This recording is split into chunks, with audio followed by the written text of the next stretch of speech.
Un curador demasiado estipulado frente a una estatua griega antigua. Es magnífica supuestamente datando del siglo VI antes de Cristo, y está siendo ofrecida al Museo Getty por casi 10 millones de dólares. El museo pasó 14 meses investigando su autenticidad.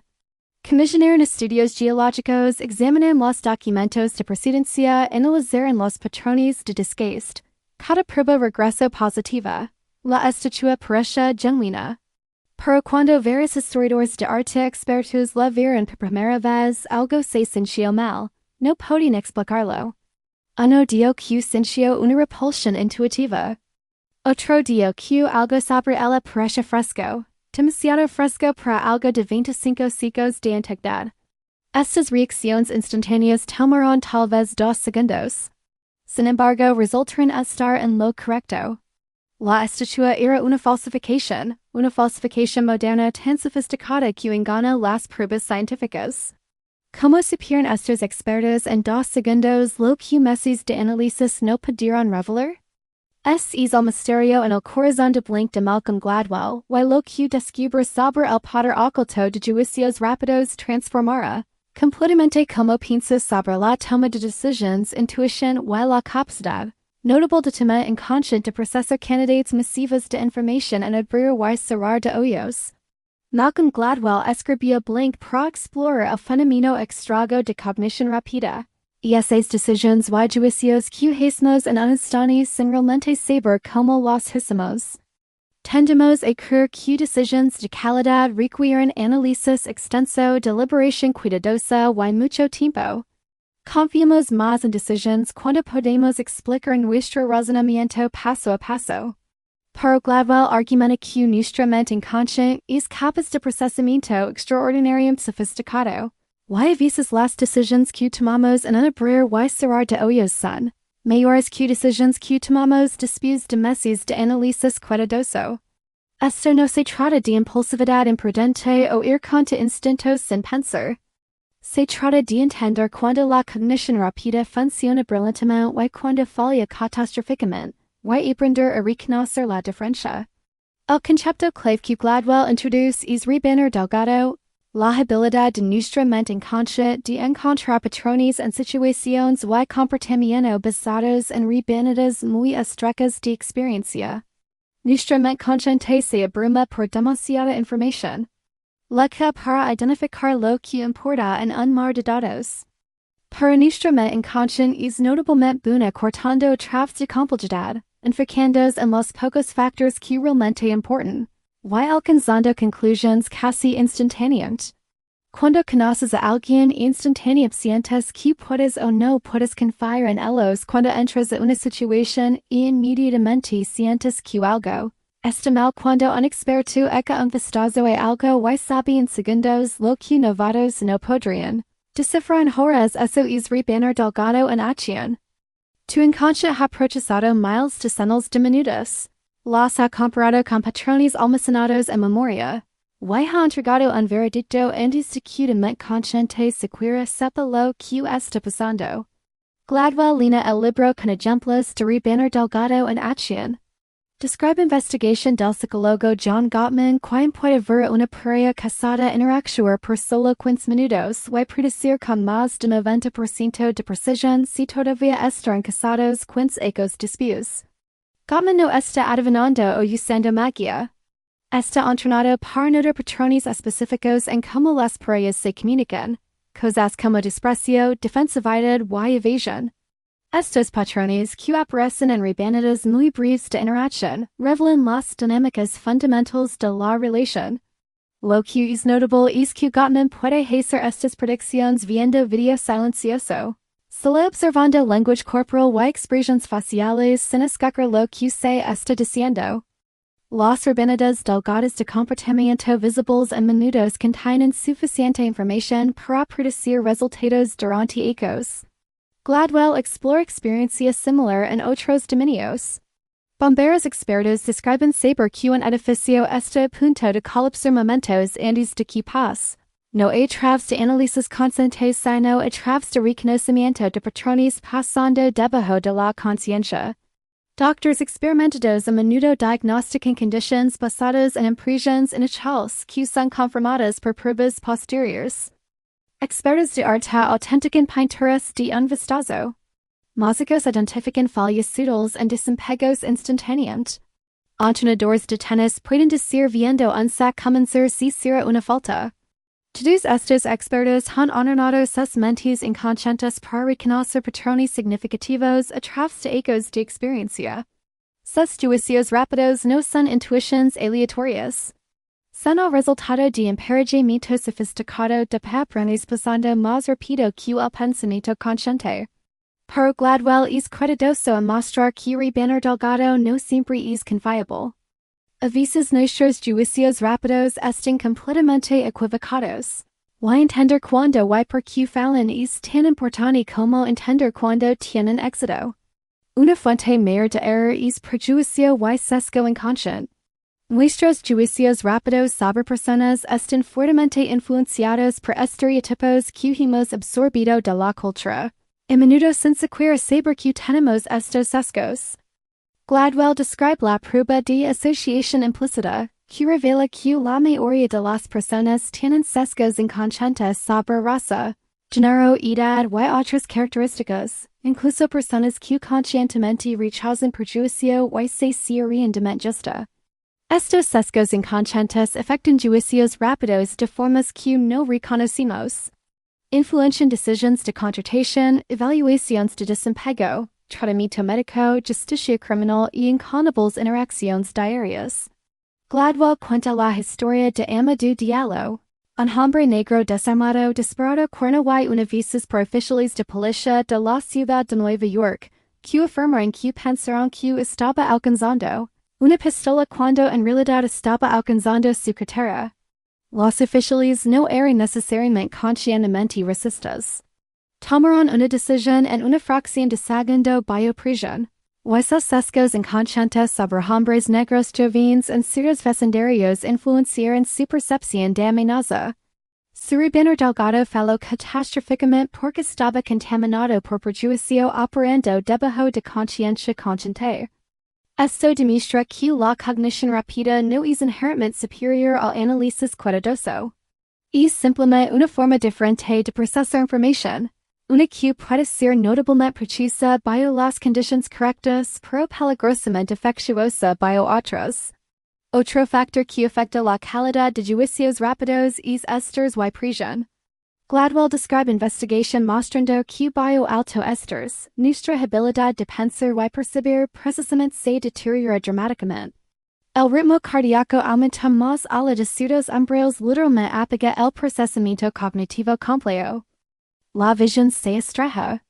El control motor fino se descompone. La capacidad de recibir nueva información y ajustar planes se evapora. Por esto es que oficiales de policía interrogados a menudo no pueden recordar detalles básicos sobre lo que pasó, porque testigos de eventos traumáticos dan relatos salvajemente inexactos, y porque personas bajo presión extrema toman decisiones que no pueden explicar o justificar después. Las situaciones mismas del más necesitamos buen juicio son a menudo las situaciones donde nuestra capacidad de juicio está más deteriorada. Esto tiene implicaciones profundas para entrenamiento y preparación. Si vas a enfrentar situaciones de alta presión donde juicios rápidos importan, necesitas entrenar esas situaciones tan extensivamente que buenas respuestas se vuelven automáticas. Por esto es que unidades militares de élite pasan incontables horas practicando escenarios hasta que respuestas apropiadas estén grabadas a un nivel inconsciente. Es por lo que atletas profesionales practican fundamentos interminablemente. Es por lo que pilotos entrenan en simuladores hasta que respuestas de emergencia no requieren pensamiento consciente. No puedes pensar de camino a través de una crisis. Para cuando tu mente consciente analiza la situación y decide que hacer es demasiado tarde. La única forma de desempegar bien bajo presión extrema es preparar tan completamente que tu inconsciente pueda tomar el control y ejecutar respuestas entrenadas automáticamente. Gladwell también explora cómo demasiada información puede en realidad deteriorar la calidad de decisión. Describe estudios donde dar a las personas más información sobre elecciones las es menos satisfechas con sus decisiones, y menos precisas en sus juicios. Cuando estás comprando mermelada, tener 24 variedades para elegir es abrumador y leva a peores decisiones que tener 6 variedades. Cuando los doctores tienen demasiada información sobre un paciente, a veces hacen peores diagnósticos que cuando se enfocan en unos pocos factores clave. Cuando sabemos demasiado sobre nuestro propio proceso de toma de decisiones, a veces nos convencimos de salir de buenos juicios intuitivos. Más información ayuda solo hasta cierto punto. Más allá de es umbral, información adicional agrega ruido en lugar de señal. Y nuestra mente consciente se confunde mientras nuestra inconsciente lucha para identificar lo que realmente importa. Esto se conecta con la discusión de Gladwell sobre cuando confiar en cognición rápida versus cuando insistir en análisis deliberado. La cognición rápida funciona mejor cuando estás lidiando con patrones que has visto muchas veces antes cuando necesitas procesar señales social o emocionales sutiles cuando los factores relevantes no pueden ser fácilmente articulados o medidos y cuando tienes experiencia en el dominio. La utilización de arte funciona a través de cognición rápida porque arte genuino de un periodo. Tienes cierta sensación que los expertos han internalizado a través de exposición en contables piezas auténticas. Su inconsciente emparejamiento de patrones detecta anomalias instantáneamente. El análisis deliberado funciona mejor cuando estás lidiando con situaciones novedosas. Cuando los factores relevantes pueden ser claramente definidos y medidos. Cuando es probable que el sesgo contamine juicios rápidos, y cuando tienes tiempo para consideración cuidadosa. La clave es saber que enfoque se ajusta a la situación. Usar cognición rápida donde se necesita análisis deliberado leva a errores impulsivos. Usar análisis deliberado donde la cognición rápida funcionaria leva a pensar demasiado y parálisis. Gladwell cuenta la historia del desastre de la Nueva Coca donde la extensa investigación de mercado de Coca-Cola. Pruebas de sabor y siglas con miles de participantes todas indicaban que las personas preferían la Nueva Coca, la fórmula original. Pero cuando la lanzaron el público se rebeló y demandó el original de vuelta. ¿Qué salió mal? Las pruebas de sabor median preferencias conscientes en entornos artificiales. No pueden capturar la relación emocional que las personas tienen con Coca-Cola, la nostalgia y identidad envueltas en la marca. Esos factores operan en nivel inconsciente y no aparecen en comparaciones racionales de sabor aislado. La compañía debería haber confiado en cognición rápida sobre significado de marca en lugar de depender enteramente en investigación de mercado deliberada sobre sabor. Gladwell explora el concepto de la puerta cerrada en nuestra mente inconsciente.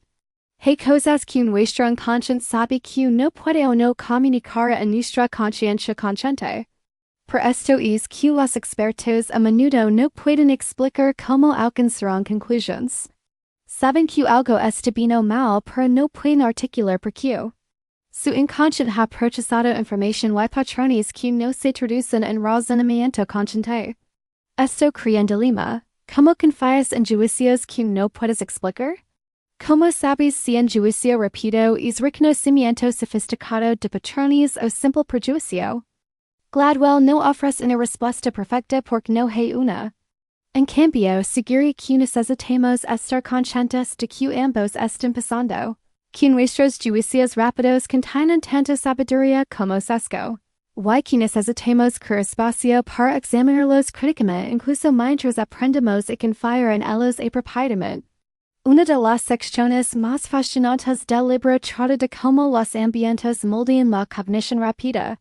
Gladwell describe el concepto de preparación, donde señales ambientales sutiles inconscientemente influencian comportamiento y juicios.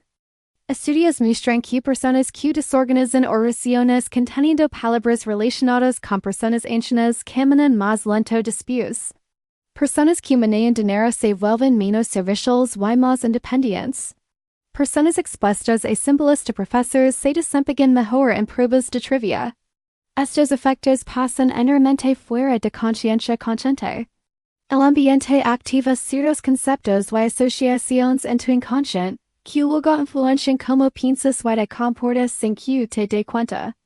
Esto significa que tus juicios rápidos no son solo funciones de psicología personal. También están moldeados por contexto inmediato de formas que no reconoces. Esto tiene implicaciones prácticas para deseo y política. Si quieres que las personas toman mejores decisiones rápidas, puedes estructurar ambientes para apoyar esas decisiones. Hospitales que quieren reducir errores de diagnóstico pueden crear protocolos de decisión que contrastan sesgos comunes. Escuelas que quieren reducir la influencia de sesgo racial en disciplina pueden implementar sistemas estructurados donde las decisiones no se digan enteramente juicio espontáneo. Compañías que quieren mayores decisiones de contratación pueden usar procesos de evaluación ciegos que remueven información que desencadena sesgos irrelevantes. No puedes eliminar cognición rápida y no deberías querer porque es valiosa. Pero puedes estructurar contextos para hacer la cognición rápida más probable de ser precisa y menos probable de estar contaminada por sesgo. Gladwell también examina el papel de primeras impresiones y el error de atribución fundamental. Cuando conocemos a alguien formamos juicios en segundos sobre su competencia, confiabilidad, calidez e inteligencia. Estos juicios son notablemente persistentes. Molding cómo interpretamos todo lo que esa persona hace después. Esto es en parte útil porque las primeras impresiones se capturan información real sobre personalidad y habilidad social. Pero también es problemático porque las primeras impresiones están fuertemente influenciadas por factores que no deberían importar, como atractivo físico, altura, calidad de voz y nivel de confianza. Atribuimos al carácter y habilidad de las personas cosas que pueden en realidad reflejar circunstancias, ánimo o habilidades de presentación. Las personas altas son consistentemente calificadas como más competentes y dignas de liderazgo que personas más bajas con calificaciones idénticas. Las personas atractivas son vistas como más honestas y capaces. Estos sesgos son enteramente inconscientes y operan a través de cognición rápida. El libro aborda como mayor de cognición rápida en dominios don quieres mayores juicios rápidos. La respuesta es experiencia estructurada y retroalimentación. No puedes simplemente decidir tener mejor intuición. La intuición se desarrolla a través de exponer a miles de ejemplos, obtener retroalimentación en tus juicios, y gradualmente entrenar tu inconsciente para reconocer patrones significativos. Así es como los expertos de arte desarrollan la habilidad de detectar falsificaciones de un vistazo. Han estudiado miles de piezas auténticas. Han examinado falsificaciones. Han obtenido retroalimentación en sus juicios. Con el tiempo, su inconsciente aprende que patrones indican autenticidad. Este tipo de experiencia no puede ser enseñada en un salón de clases o aprendida de un libro. Requiere experiencia directa repetida con retroalimentación. Sin embargo, Gladwell advierte que la experiencia sola no es suficiente. Necesitas el tipo correcto de experiencia en ambientes donde la retroalimentación es clara y los patrones son relativamente consistentes. Algunos dominios proporcionan mayores ambientes de aprendizaje que otros. El ajedrez es un buen dominio para desarrollar experiencia intuitiva porque la retroalimentación es inmediata y las reglas son consistentes. La psicología clínica es un dominio pobre porque la retroalimentación está retrasada, es ambigua, y los patrones son inconsistentes. No puedes desarrollar cognición rápida confiable en dominios donde el ambiente mismo es caótico e impredecible. Esto explica por qué los pronosticadores de mercados financieros permanecen terribles en predicción a pesar de ecos de experiencia. El dominio no proporciona el tipo de retroalimentación estructurada necesaria para entrenar buena intuición. Gladwell revisita el concepto de ensombrecimiento verbal. El fenómeno donde intenta explicar tus juicios rápidos puede en realidad deteriorarlos. Estudios muestran que pedros a las personas que articulan porque prefieren una cosa sobre otra y sus preferencias menos precisas y menos satisfactorias. Cuando fuerzas a la cognición rápida a pasar por procesamiento verbal consciente, a veces te convences de salir de buenos juicios intuitivos. Tu mente consciente impone razones que pueden no reflejar la base real de tu preferencia. Por esto es que las pares a veces lechan cuando sobreanalizan sus relaciones porque los artistas pueden ser obstaculizados por demasiada atención consciente a la técnica y porque los atletas se desempeñan peor cuando piensan demasiado cuidadosamente sobre mecánica durante competencia. A veces necesitas confiar en el juicio y dejar que el razonamiento permanezca inconsciente. Cerca del final del libro, Gladwell reflexiona sobre el impulso democrático de desconfiar de juicios rápidos e intuición experta. Queremos que las decisiones sean transparentes, explicables, basadas en razonamiento claro que cualquiera seguir. Este impulso es valioso porque protege contra autoridad arbitraria y sesgo oculto. Pero también puede ser limitante porque se niega reconocer el papel legítimo de experiencia entrenada y cognición rápida. A veces el experto realmente sabe algo en 2 segundos que no descifras en 2 meses. A veces el juicio rápido realmente es mejor que el análisis cuidadosamente razonado.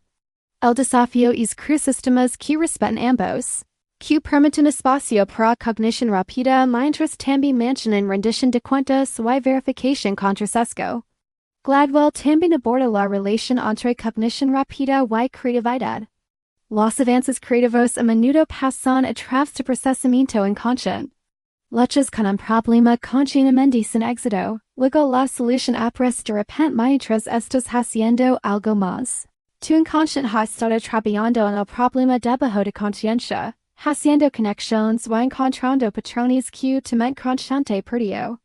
Por esto es que aliarse de problemas a menudo lleva a soluciones, porque el sueño puede aclarar el pensamiento. Y porque ideas revolucionarias a menudo aparecen en la ducha o encaminadas. Tu inconsciente necesita tiempo y espacio para procesar. Cuando educas problemas solo a través de pensamiento deliberado consciente, te limitas a soluciones que tu mente consciente puede construir. Cuando también involucras procesamiento inconsciente a través de reflexión e incubación, accedes a un espacio de solución mucho más grande. La conclusión práctica de Blink no es que deberías tomar todas las decisiones instantáneamente confiar en cada sentimiento visceral o críticamente. Es que deberías entender la cognición rápida como una forma legítima y poderosa de procesamiento de información que funciona junto al análisis deliberado. A veces tu juicio rápido contiene sabiduría que el análisis cuidadoso perdería. A veces contiene sesgo que el análisis cuidadoso atraparía. La habilidad es saber cuál es cuál, y eso requiere entender el dominio, estar consciente de sesgos y crear condiciones donde la cognición rápida pueda funcionar óptimamente. Requiere confiar en experiencia intuición mientras permaneces crítico. Honra primeras impresiones mientras estés dispuesto a revisarlas, y respetar la mente inconsciente mientras no eres gobernado por ella. Gladwell concluye con la perspectiva de que el poder de pensar sin pensar no se trata de glorificar impulsividad o anti-intelectualismo. Se trata de reconocer el procesamiento sofisticado que pasa debajo de conciencia y aprender a trabajar con él en lugar de contra él. Tu mente inconsciente está procesando enormes cantidades de información cada momento, identificando patrones, haciendo conexiones y alcanzando conclusiones. A veces entrega perspectivas profundas en la forma de juicios rápidos y intuiciones. A veces entrega sesgos y errores. La solución no es ignorar cognición rápida o confiar ciegamente en ella. La solución es entenderla, crear condiciones donde funcione bien, verificarla contra análisis cuando sea necesario, y cultivar el tipo de experiencia y autoconciencia que estos juicios rápidos cada vez más confiables a lo largo del tiempo. El mensaje último de Blink es que hemos pasando en tu mente de lo que estás continuamente consciente y aprender a acceder y confiar en la sabiduría de tu inconsciente mientras permaneces vigilante contra sus sesgos es una de las habilidades más valiosas que puedes desarrollar. En un mundo que cada vez valora más la velocidad donde las decisiones deben ser tomadas con información incompleta by presión de tiempo, la habilidad de rebanar delgado efectivamente, de separación de ruido rápidamente, y de saber cuándo confiar en cognición rápida, versus cuándo insistir en análisis cuidadoso. Estas habilidades se están volviendo más en lugar de menos importantes. La persona que entiende su inconsciente que ha entrenado su cognición rápida a través de práctica deliberada y retroalimentación, que conoce sesgos y trabaja para contrarrestarlos. Y que puede combinar lo mejor del pensamiento intuitivo y analítico y esa persona tiene una ventaja profunda en navegar complejidad y tomar decisiones que son tan rápidas como buenas. Eso es lo que Blink enseña. Y por eso entender el poder oculto de juicios rápidos podría ser una de las perspectivas más importantes que puedes ganar sobre el propio mente y cómo usarla efectivamente.